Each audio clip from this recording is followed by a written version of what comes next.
C'est notre chronique Valériane by Nature et Progrès, l'occasion de rencontrer 3 passionnés, 3 cofondatrices de l'Union belge des herboristes.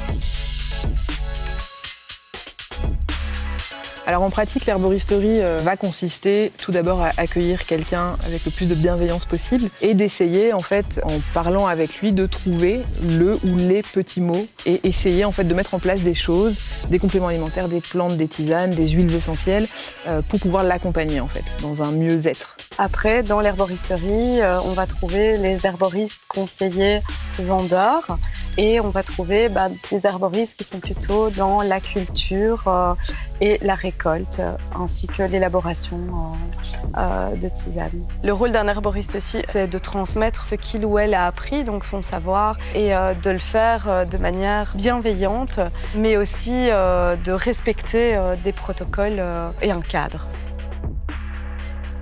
Le but premier de l'Union belge des herboristes, l'UBH, c'était d'abord de créer un réseau avec les différents herboristes en Belgique et tout ça. Au sein des différents acteurs, notamment les vendeurs, les cultivateurs, les transformateurs, l'idée c'est de pouvoir en fait nous mutualiser pour faire valoir nos différents droits. L'herboristerie est un métier qui n'est pas reconnu, donc nous n'avons pas d'accès à la profession. Un de nos buts principaux est de faire reconnaître ce métier pour pouvoir justement en fait avoir plus de poids, plus d'impact au niveau de notamment la législation des plantes, de la façon dont on va pouvoir les conseiller, dont on va pouvoir les transformer. L'intérêt pour nous de nous fédérer, c'est de pouvoir amener une plus grande transparence au niveau de la médecine par les plantes. Sur Internet, on peut trouver un peu tout et n'importe quoi et c'est quand même, voilà, les plantes ne sont pas sans danger, il y a pas mal de dérives.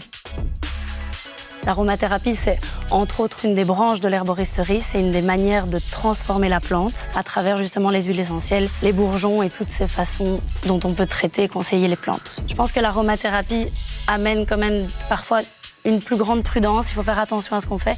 Et je trouve que ça se lie parce que l'aromathérapie peut avoir un côté peut-être un peu plus cosmético-sensuel que les plantes pures. Vous voulez en savoir plus? N'hésitez pas à rejoindre la communauté Facebook de Nature et Progrès, sinon attendez septembre prochain et venez rencontrer ces passionnés sur le Salon Valériane.